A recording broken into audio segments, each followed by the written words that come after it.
Hello, everyone. Welcome to It's Sybil. I am Sybil Wilkes, and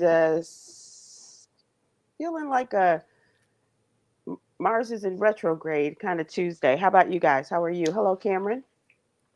Yeah, I'm definitely feeling the hustle vibes. I don't know.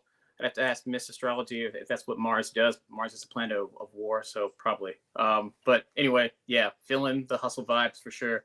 Staying ahead of the game though, still on an upswing. Okay, So okay. yeah, doing all right. That's cool. That's cool. Staying ahead of the game is always half the battle, I think. In some cases, yeah, it's a hard step ahead, but that's a good way to be. How are you, Med? You know, Mars and Jupiter, whatever the case may be, it's planets colliding. There's a lot of stuff going on. Yeah, yeah. Mm-hmm. I am notoriously famous in my world for having difficulty in sleeping. And so last night I went to sleep early because I had a radio hit this morning and I was up.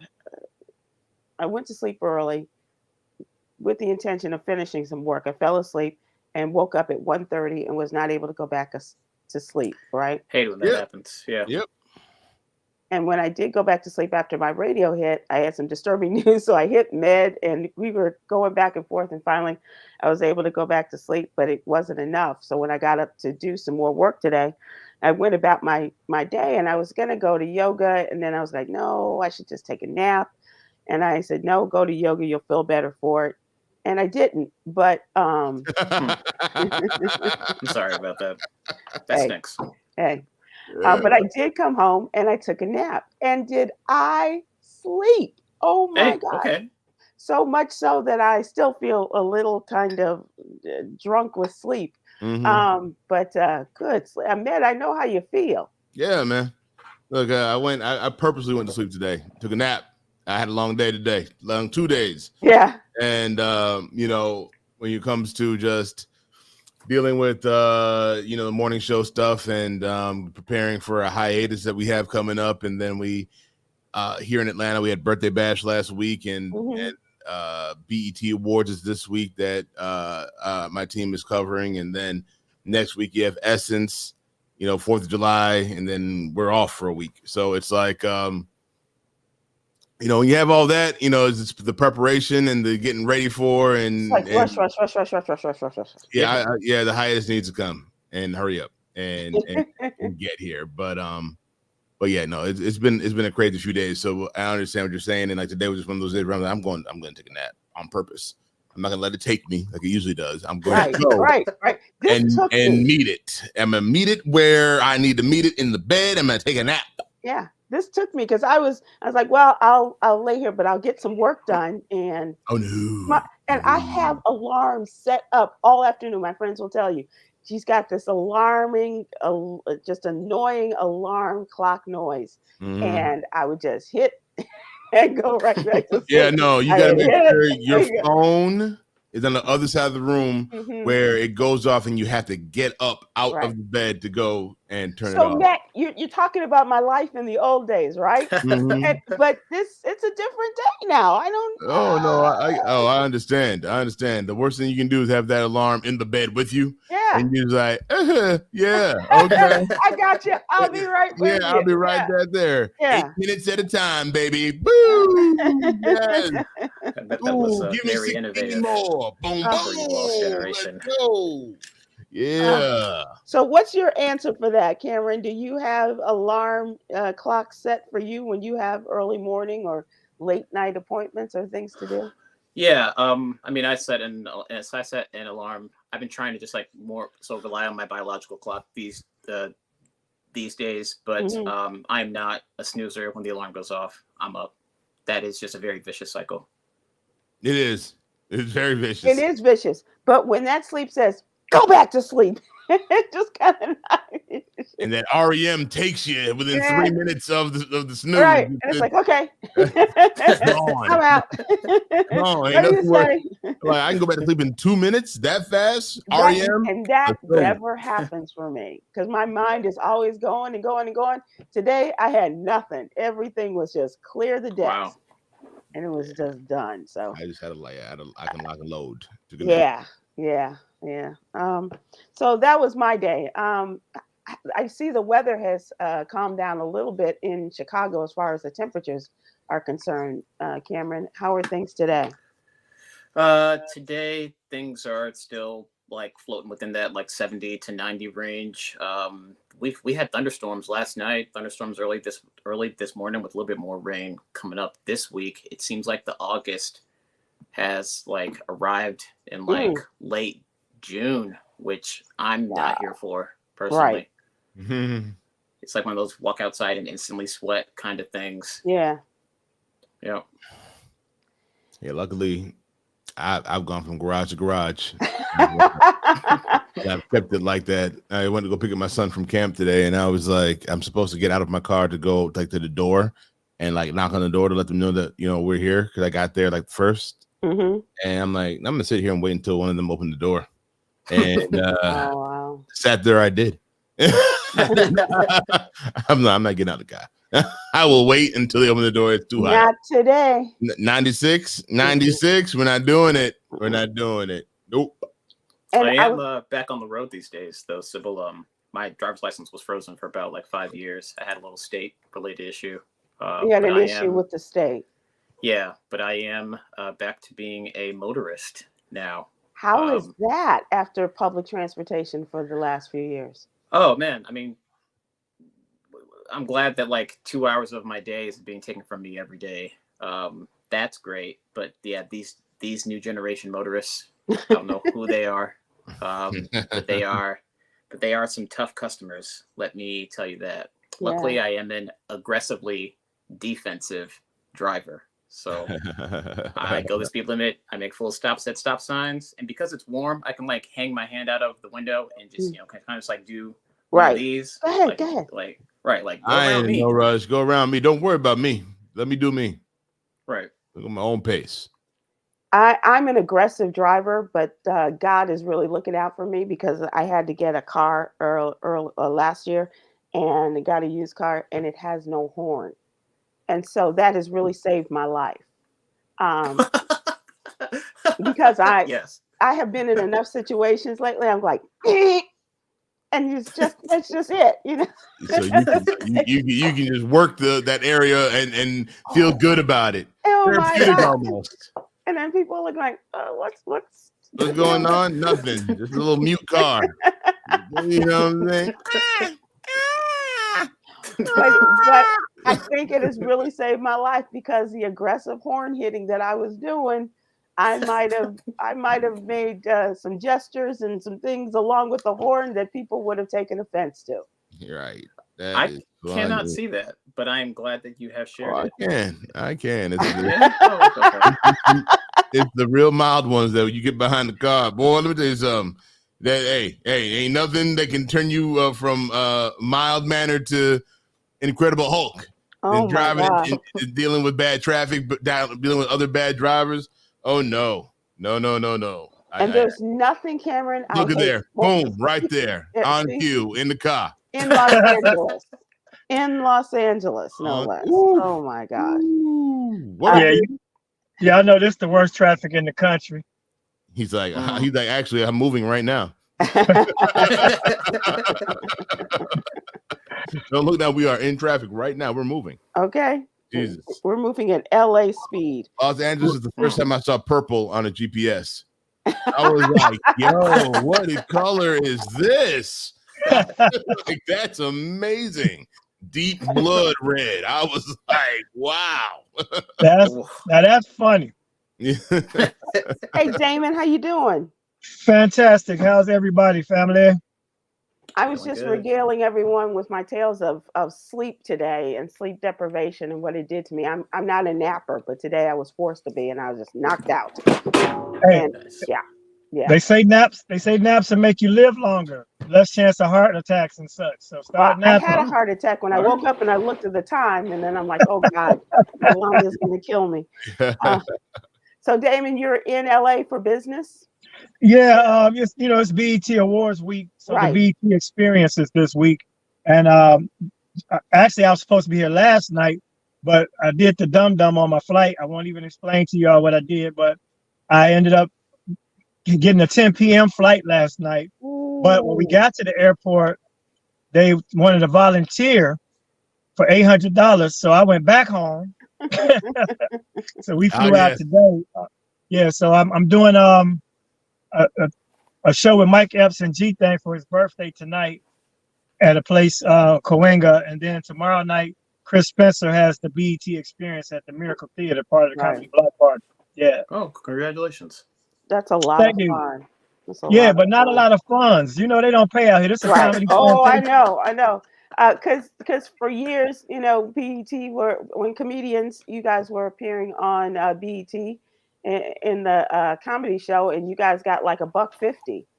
Yeah, when it first came out, that's actually authentic. There was no lodging, there was no residual, and it's funny because, of course, back then you would have paid to be on BET because I know that's what it did for my career. That's what they're showing the old comic views. First, they were streaming them on BET Plus, but this past weekend they showed it on the regular BET, and they ran a comedy spotlight marathon on me, about like a 7-minute clip with all my previous appearances. So shouts out to BET for that one video.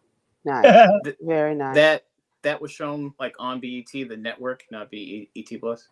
Yeah, they actually did the network. So they may be doing Fridays again. And it came on twice, early and late, like back in the day. Right. Nice. Right. Ooh, okay, cool. It's so funny to see everybody how they're dressed and people that did have hair and didn't have hair. And yeah, it's interesting to see who The aged clothes well. and everything else. It's a time capsule. Yeah. He's definitely a time capsule right For there. sure. Time is not our friend. Yolanda tells me that I've already run over. And so let us move to the What You Need to Know newsletter. And Khameron has given us a story with the headline, Will the Forgiven Testify? This has been a conversation that we've had behind the scenes for a while now. And Khameron, first of all, can you explain the headline and what you have found in your story? Yes, we're having an altar call today, Sybil. We are having a come to Jesus moment where all of those who have been released from the burden of their student loan debt to testify to the multitudes about the nature of their forgiveness and how it has changed their lives. Because change cannot happen without advocacy. If we don't use our voices, there can be no change. And so there have been a lot of numbers going around there about how many dollars have been forgiven for Black people. A lot of elected officials are staking their reputation backing up these numbers. Representative Jasmine Crockett touting like the $1.8 billion number. But people are struggling to find any Black person that has had their student loan debt forgiven. My mother has had her debts forgiven around like $40,000 or so, but I don't want to bring her on the show. I wanted to bring other people who have had their student debt forgiven. And but the people that I found did not want to come to the altar and testify. They don't want to talk about it. They don't want to talk. And here's my beef with that. My beef with that is young people were the first ones to advocate for student debt forgiveness. We were immediately met with the backlash from the older generation saying that we wanted an easy ticket we wanted an easy meal ticket. We wanted to skirt our debts. We were trying to avoid the moral imperative of paying our debts. And then in April, the Supreme Court said that the Department of Education could not forgive debt. Right. So Joe Biden said, okay, let's just forgive debt accounts for people who have student debt accounts that are older than X amount of years, which means that older people have had their debt forgiven. And now y'all don't want to say nothing? They get it, but and they don't want it taken away, but they don't want to talk about it. Yeah. So why is that, Damon? Because older people still believe in jinx. They don't want to jinx themselves. That's what I be thinking. We good, man. You know, I got away with this one. I don't need them to know that it happened. Yeah. They might jinx me. They might hold my taxes or something. I didn't see the jinx word in your story, Khameron. Yeah. No. people were saying that like, oh, it's my business. I don't have to tell anybody. Which, okay, fine, whatever. And it's funny because like this came from a Rhodes Scholar, like a very distinguished people who have had like triple digits of like hundreds of thousands of dollars of debt wiped out. But they didn't want, their information out there, which like harkens me back to last Friday's article in my Juneteenth series. Like 1 in every 5 Black people mistrust institutions. Right. That's like half of us. Yeah. And I think we all can get that. I certainly don't completely 100% trust any institution, but we're always looking out at the man, looking around, and not And trying. that's because 1 in every 10 Black people are in an institution. So that could be part of it. People do be federal these days. People will definitely do be federal. So I'm just at like I'm feeling disappointed in a lot of ways. I'm feeling scared in others because how can the Democratic Party renew their trust in Black people if no Black people are coming forward saying my debts got forgiven? Like this is like cash money. And the young people are saying that, we don't know if we're going to vote for Joe Biden this time around because he hasn't really done anything for us. And whatever you say that he's done, he's not telling us what he's done. Well, here are people that are able to tell them that I've had my debts forgiven, and they don't want to talk about it. So how will we get the word out? You tell me. How do we get this out? And I'm going to make this our question of the day because I want the discussion to go on a little bit longer about this because I just don't get it. You are really blessed. And I'm not bragging. I am one that I was lucky enough that the student loans that I had, I was able to pay off. And were you against debt forgiveness when like the topic came up? No, I was like, bring it on. Let them take advantage of it. This is why we work hard for our children so that they can take advantage of things that we didn't necessarily have. We didn't have debt back in my day. We didn't have debt forgiveness. But I want this to I got into an argument with somebody in an airport. He's talking about, you want the government to pay for all your debts. And I was like, no, you big lunk of sugar. No. Yes. I want to have people given the same opportunities that your people have had for a very long time. Yeah. Then there's the people that have the rationale that if they didn't graduate, they shouldn't have to pay it back. Right. And I know that there are programs, Khameron and Med and Damon, where there are schools that they were just a money-making institution, and they were helped as well. Where the school, and we know them, we see them we used to see their ads on TV all the time, and they were just about getting the money of these students, getting the government money, and then kicking these kids out and leaving them with these high loan debts. Yeah, DeVry. Yeah. Yes. Hey, you could go Southern Illinois University. They do that every year. To be honest. It's crazy. Yeah, it's like you come down there, you get some credit cards and some student loan debt, and then you flunk out and you go to Kennedy King. Right. Right. Yep. Yep. I mean, I think we all have the stories about like that, Damon, going to college, and that was the first time I got a taste of credit cards and cell phones and bills and things like that, because that's like immediate when you walk on campus. Bing, bing, bing, bing, bing, bing, bing. That. Don't worry about your student loan. We got more debt for you right here. You know what I'm saying? Yep. They literally have kiosks set up from the credit card company. In the quad, wherever you're walking, You get into more debt. It's amazing the way that they set up the youth of this country to be indebted for years. And another thing is, man, hang on to that thought, because I am looking at the clock, and Yolanda, I want to be mindful of this.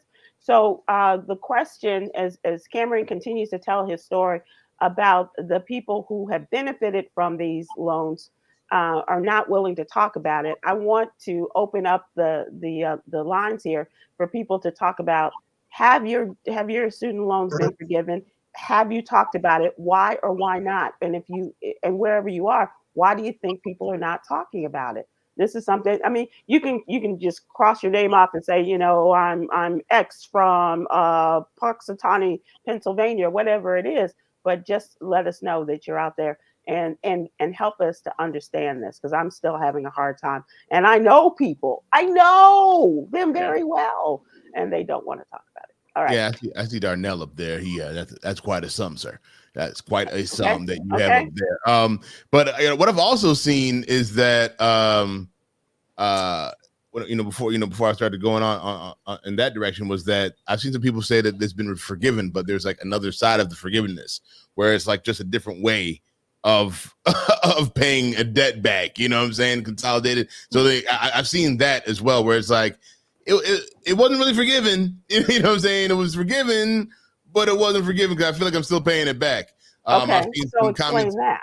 Yeah, so it was like some consolidation into another federal fund.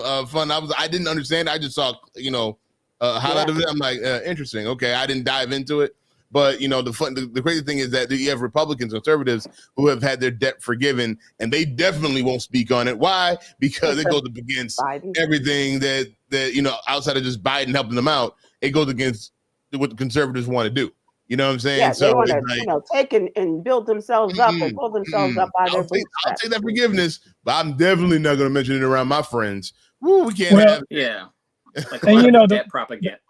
The fact that this is not being touted, and that it's like they think it's a handout, but if we bailed out the banking industry because they were too big to fail, the auto industry was too big to fail. Well, what about the population being too big to fail? So, I mean, if they can do it for them, if they can subsidize the Ukraine, then we should be able to get some student loan reduction around here. That's ridiculous.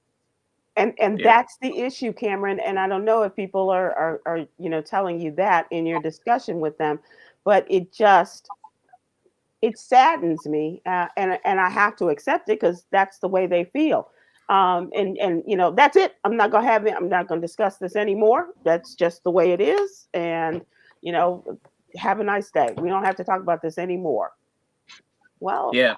The argument on the Hill was initially like debt propaganda, which is like paying off your debt is like a moral imperative, where we just demystified that with like how debt was weaponized against us on like college campuses. So paying off one's debt is just an oppressive tool at this point. And now the current argument on the Hill is, well, who's going to make sure that educational institutions are supported if people don't pay off their student loan debt? That's a fallacy, because a lot of people in these very like hyper-inflated educational institutions have ridiculous amounts of salaries with ridiculous amounts of positions, and working in higher ed, I can tell you firsthand, these people don't do anything. And then now the argument is, okay, well, do we want the president to be able to do this, or do we want Congress to be able to do it? Well, okay, valid argument. But do you want to give the power of debt forgiveness into the hands of, a whole bunch of people who are all just like in bed with the banks and the debtors and so on and so forth? So you just want to just like delay the argument even more? Doesn't make sense.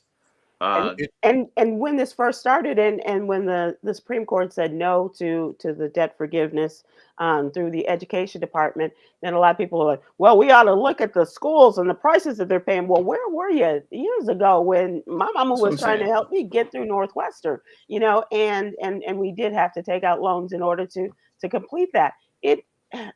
These are all discussions, and yes, tuition should not be as high as it is. But if you want good people, and I use quotations around good in terms of instructors and things like that, and now they've been called on, the presidents have been called on the carpet, because not because they're charging too much, but because of the demonstrations they're allowing on their campuses, right. and they're leading to their firing because of this, not because of the complex system that they have devised to keep us in debt in terms of so that our children can go to these schools and not, and not have to suffer without an education. But they are just talking about the wrong things. And hopefully, once we get past these wars, maybe we can talk about it again during a second Biden term. Absolutely. Typical misdirection tactics. Barbara Ferguson says, I have had over $40,000 forgiven. Thank you, Well, Barbara. hallelujah. Thank you, Jesus. Thank you, and congratulations. Yes, I'm thankful for you. Robin Richardson says, mine was forgiven. Are you going to tell us, Robin? Like the amount. Exactly. And Karen Lynn on YouTube, my friend had over $100,000 of student debt forgiven. And it means that they got that email from the Department of Education. All your debts have been forgiven. And Randall Andrew says, what's keeping quiet gonna do? Elect Donald Trump? Possibly. Possibly, because if people don't talk about it. Michelle Lynn Summerall on Facebook says, you're right, Cameron. There are some of us not happy about the forgiveness. I have switched after considering that the price of education is ridiculous and is no longer even a ticket through the door for a job. And I'm facing paying tuition for my daughter. I paid mine and would love to pay hers, but it would be great if the system was righted. Thank you, Michelle. It is okay to change your mind after taking in new information. Thank you. Thank you. And that is another generation, like perhaps in your family, Cameron, with your mom, paying off her debts and helping her kids with theirs and whatever that looks like. I don't know, but we're talking multi-generational debt now. Right. Yeah. I'm sorry, Yolanda. Glorious Ruck on YouTube says, I know a couple of people who had their debts forgiven. They are quiet about it also, and I don't know why. Have you asked them? Darnell, you all mentioned, Darnell Walton said, I've had over $102,000 forgiven. Are you raising your voice from the rooftops, or are you just kind of talking, I had $102,000 forgiven? Check your email. Oh, that's great. Even in my own friend groups, people that I work with, we have a group chat, and just said, yeah, I had my debt forgiven. And one of them came out and she showed how it had been zeroed out. And we're like, yes. Yeah, and I said, why are people talking about zero out parties? Yes. Zero out parties. Yes. Zero out parties. Why aren't people talking about this? And another person said, well, I had mine forgiven too. And I'm like, talk about it. You don't have to go to the rooftop, but we got microphones and other devices to help you yell it to the world. Regina Glover on Facebook. Wow. Well, maybe Biden should say he won't forgive the student debt unless those whose debts have been forgiven will agree to go public and let others know that their debt has been forgiven. I'm not mad at that, Regina. That sounds like something that Trump would do. Right. Just closes the purse. Man, oh, you don't want to say nothing about it? Well, let me take that back. And then he'd have his big, heart monitor signature on the checks. Right. So our question is, have you had your student loans forgiven? Any or all? How much? And have you talked about it? Or do you know people who have not talked about it? And why aren't they talking about it? Brian D. on Facebook said, some members of Congress have had PPP loans forgiven, and those members are critical of student loan debt forgiveness. Yes, and those are people that don't look like us. Yeah, hypocrites. You're absolutely right. There are people who are, going and running for re-election now, not talking about the PPP loans that were given during the coronavirus pandemic. And now, they don't want all of these people. Dad's Go Clothing said, graduated in 1993 and loans forgiven in the amount of $30,000. Good for you. Hey, put that 30K back into your business, sir. And that's it. Robin Richardson says about $45,000. That ain't that's a big chunk of change, man. See, I've been waiting for mine to be forgiven, and I've gone as far as letting them know I'm not paying anymore until it is forgiven. Hey, I'm all for. I have told Navient. I was like, look here. I see that you started to request money from me yet again. Let's have a discussion about I'm waiting for my loans to be forgiven. So keep pushing that back. Have you had that conversation with them, man? Yes, I have. I literally called them, and then I was like, yeah, so it hasn't been forgiven? They're like, no. Well, I'm waiting for it to be forgiven, so let's just hold off as long as we can, because I see that you say I owe you $1,000 right now. I'm just like, hey, how can we work on that? And he's like, well, we can push it back. Let's push. Keep pushing. I expect that my loans will be forgiven, and it's only like $4,000 something dollars. But I'm sitting here. Biden promised me something, and being in our industry, I've interviewed Secretary of Education. Yes. And I was like, hey, sir, after the interview was done, real quick. Let me holler at you for a minute. Can we push my name to the front of the line? I just need, if you could, just a push. Boost. Just push, if you could. You need to get myself to the front of the line, if you could. He laughed and he said goodbye. And I'm just like, sir. And where do I look? I just look under Big Med and just, you'll find me there.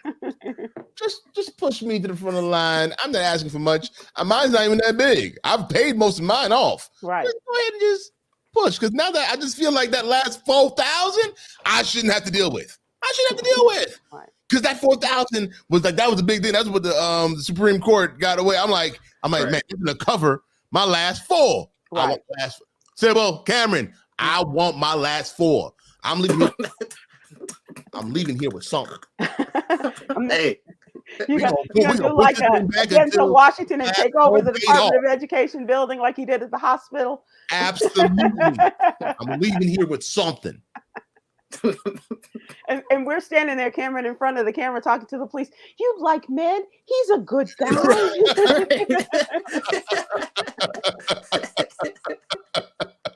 I'm like, come on, 4,000. You ain't getting that from me. Man. King Kong. Yolanda, thank you. Janet Ferguson, I'd be screaming in the streets. I know. Shirley Antoni Davis on Facebook, congratulations for your forgiveness of the student loans. There are free assistance for certain loans and or free fellowships. Yeah, so like when the Supreme Court struck down the initial forgiveness plan, which is like the blanket forgiveness, what Biden decided to pivot was, okay, well, let me expand the forgiveness of existing programs and also just like work in forgiveness to like other programs. So the latest rollout is that's coming up is if you are disabled, you can get your loans forgiven. Boom. Really? Let me go get my wheelchair. Just goes and breaks his ankle real quick. Shirley Antoni Davis, did she yell it from the pulpit? My church member had her debt forgiven for up to $250,000. Come on, won't you testify? Come on, please. The church doors are open. Nikki J, 2 friends, $193,000 and $173,000, and they posted their letters on Facebook and shared it for us to celebrate. That's great. And I hope my friend is watching who did initiate the conversation, because she did, open it up there and tell us, and other people are like, yeah, I had mine. Wanda got a surplus. My debt was forgiven and I got a refund. They said they found something extra for you. I'm not even asking for money back. Same. I'm just here beseeching for this last 4,000 be taken care of. For those that, and I'll talk about it if you do it, because I'm begging for it right now. So if you, Mr. Biden, want to come get this 4,000, I'm here waiting on it, because I ain't paying Navi another dime. You know what? They're going to be in Atlanta on Thursday. You're right. Oh, really? They're already shutting down the area around my job. I'm getting out of there early. But Mr. Biden, you can hear me now. Come get this last 4,000. Navi ain't going to see a dime from me. Man, I'm going to play the lotto. I'm going to help you out there too. Tab B says on YouTube, the deadline to consolidate is June 30th, Med. What does that mean? Yeah. Well, people... Go ahead. No, go ahead. Oh, I was going to say... First of all, if you haven't been in contact with your creditors, you need to get your account back into good standing. And then they will coach you on how to like refinance and consolidate your loans under the federal umbrella, so that federal policy can do something about them. I'm not a finance person. I don't know like the tricky details. I'm probably not in good standing right now because I have been taking this stance so hard. So I probably have to talk. If good standing, I don't know about all that right now. So we have hit the wall here as far as, but I promise we're going to come back to this and we good did job, good though, Khameron.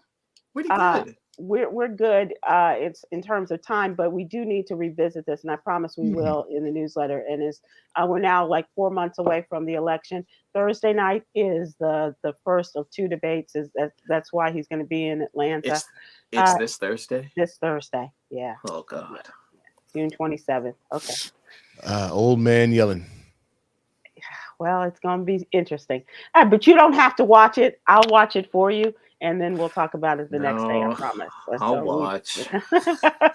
Okay. They're cutting off mics like one of my favorite shows, PTI. Right. Yep. Boom. And doing like Yolanda does, just cut them out. Just take them out. Like, just go ahead. Damon, he's there somewhere on the 405. Yolanda just took him out.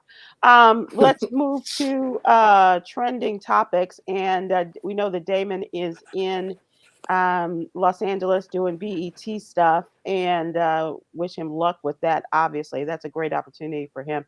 And Med, you mentioned, you had the big weekend with the radio station. You have anything else going on? BET this weekend too. I'm not going to be there, but my team will be, and looking forward to that. The producer doesn't get to go. It's amazing. Matter of fact, don't get me started. Okay, I'm sorry. Okay, we've had one heart-inducing moment. Yeah. No, it's a lot going on with this one, but like I said, our girl L'Oreal will be out there covering the BET Awards, and hopefully, somebody from our digital team is allowed to go as well, and we'll just keep it moving. And of course, like I said, you got 4th of July, and we're going on a break.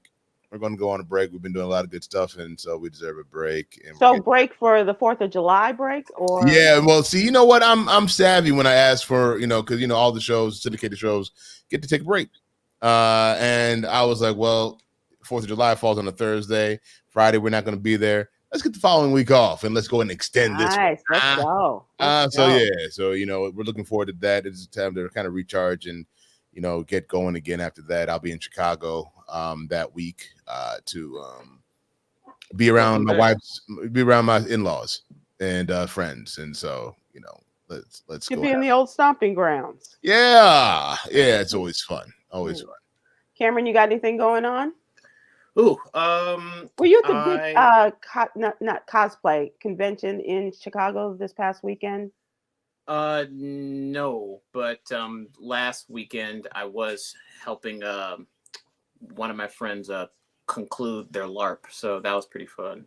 Their what? They got to like live action role playing. Oh, so a bunch of nerds dress up as like Renaissance gear, and then they just like just play out this like co-created story.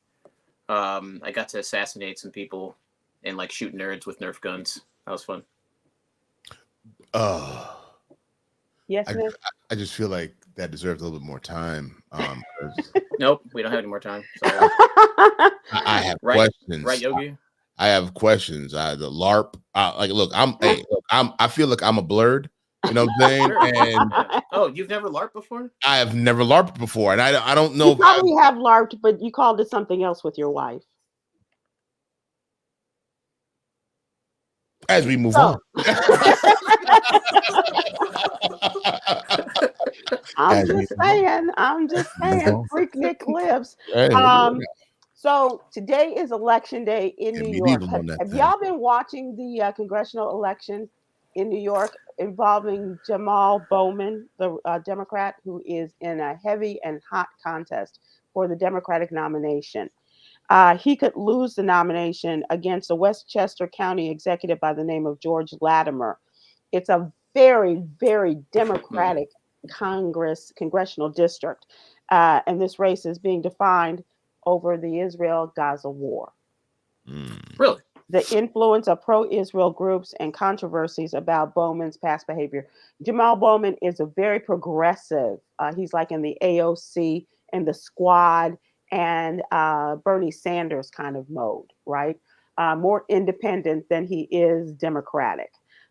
according to some people who don't think that he really fits into the Democratic mode. Yeah, the And headlines don't like him at yeah, all. they really just don't. And so he's been opposing U.S. support for Israel, a position that made him a major target for the pro-Israel groups. A lot of the groups, there's one called AIPAC, and amongst others, and they have put millions into this campaign for his opponent. George Latimer is well known in the area. As I said, he's a Westchester County district councilman, and Bowman only won 54% of the vote last time in this very Democratic district in the primary vote. His first election in 2022. This is his first reelection campaign, and so he's attracted a lot of scrutiny. He's also the guy, and why they're bringing this up, I don't know, but they're just looking for every little thing against him. Do you remember when they were trying to delay a vote in Congress, and there was he pulled the alarm, didn't he? Congressman had pulled the alarm, and he That said was he him? didn't. Yeah, that was him, and they had video. He was the one that pulled the alarm, and I was like, 'cause I also remember him from being one of the first. He was one of the first people that wasn't what's her name, Margaret? B6. Didn't she like say she felt threatened by him? Yes. As well? Yeah. Yeah. He has a reputation. He's a very large, he's a imposing big black dude. man. He's a big dude. I remember him being all over the news for the B6 I'm threatened by him carrying movement that she had against him. I remember him pulling the alarm, which was very weird. Like his there was a vote on the government shutdown, and he was trying to help them and delay the vote, right? And so he was like going out, and then he said, "Oh, what the hell?" And he just pulled the alarm. But didn't he say that he was trying to get in, and said the doors were locked, so he thought that pulling the thing would open the door. And it didn't make any sense. His excuse didn't make any sense because look at the video. You see him come down. He goes to the door, and then the door appeared kind of like I'm not trying to cast any aspersions, but it just didn't look kosher. Right. That's what you would say. And so on top of this, there were blog posts about him that included conspiracy theories about the terrorist attacks on September 11th in 2001.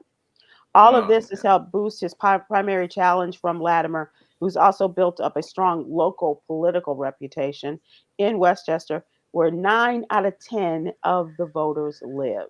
And did I mention it's a very dark blue district? The story in Latimer's support for pro-Israel donors and organizations, he's raised $5.8 million, $2.5 million, which came from individual donors who used the AIPAC, or the American Israel Public Affairs Committee, as a conduit to contribute to his campaign. This has helped give him a financial leg up on Bowman, who has also raised $4.3 million.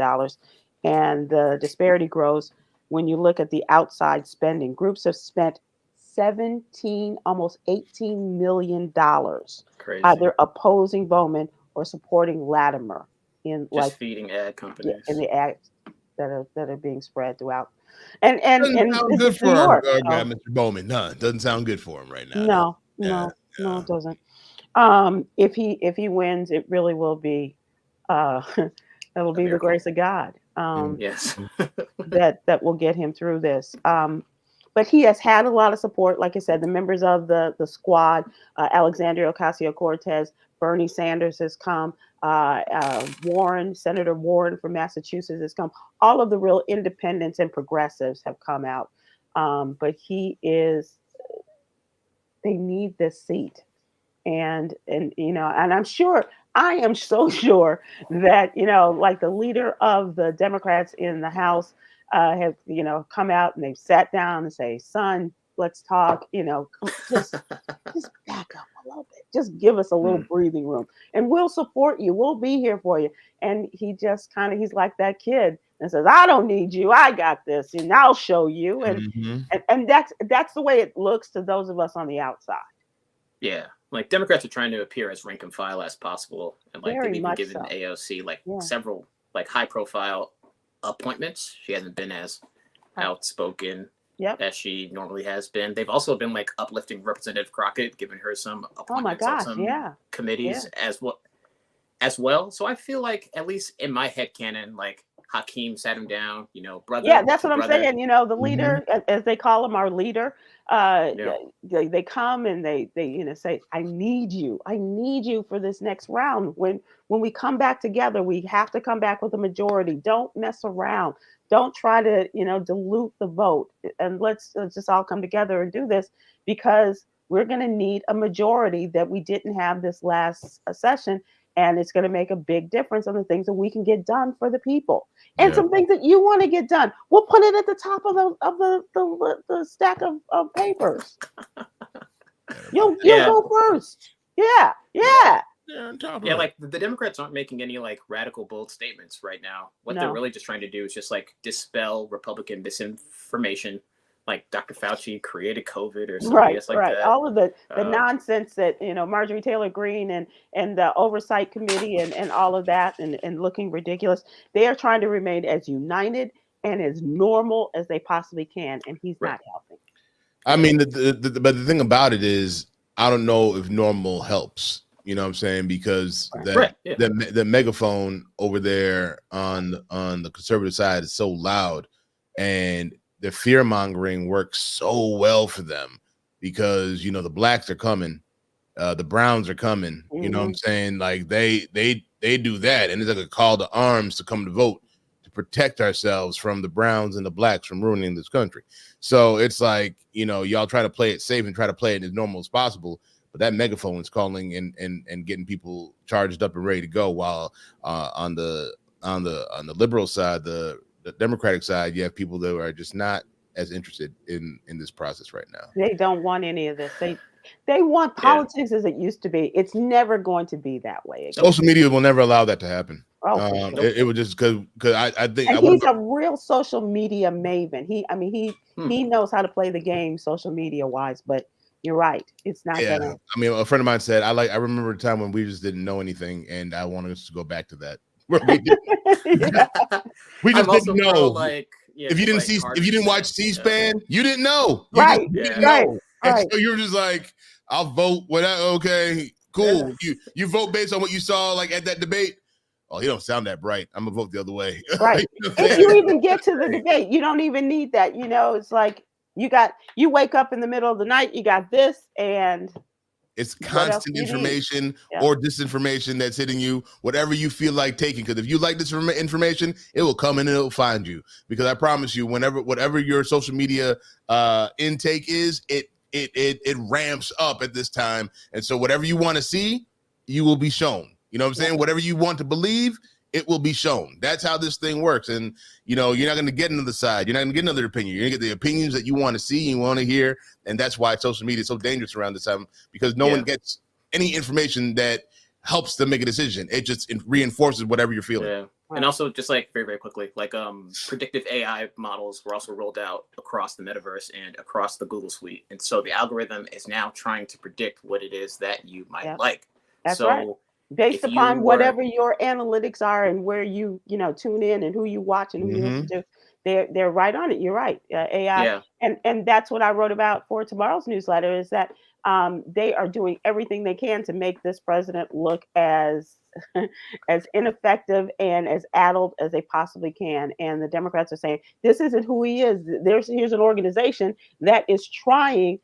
They're doing the edits to the videos to make him look like he's waving to nothing, like he, needs to be pulled off the stage by President Obama. None of this ever happened. Playing defense is not going to be in their favor. You have to find a way to get back on the field. Like, you're just taking punches in the corner, and it's just like, you got to get out that corner and get into an attack mode of some kind of way, because that's all the Democrats are doing right now. That's all they're doing is playing defense. Well, Thursday night's going to be interesting with the different rules and what have you. Only on CNN? No, because every other network is taking the CNN feed and they're going to show it on their network too. So wherever you want to watch it, you can probably get it. You can, you can get it on the Twitter or wherever you want it to go. You can get it. I do want to close this out. And this is very sad, but Roy Jones Jr. announced the tragic death of his son, DeAndre. 32-year DeAndre, unfortunately, committed suicide over the weekend. Oh, wow. He said, I'm so thankful that God allowed me to come home Friday night to spend the last night of his life with me and the family. He said he knows that a lot of people are going through tough times, and there's nothing tougher. Parents are not supposed to bury their children, and having a child with mental challenges and this depression obviously played a part in this. This is not the way you want to see anyone go out. And so he's a fighter. Roy Jones Jr. is obviously, but he has to fight for the soul of his family right now. And wishing him all the best and condolences to Roy Jones Jr. and his family. If you find yourself thinking about someone, hit them up. Right. This is the time. Yep, Yeah. absolutely right. I'm going to move to something a little bit lighter and a little bit brighter in entertainment. Yolanda, can you throw out that photograph? You or Chica, throw that up for me.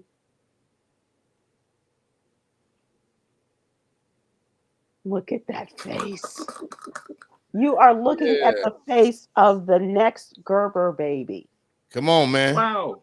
His name is Akil Sonny McLeod. His middle name, his nickname is Sonny, Sonny.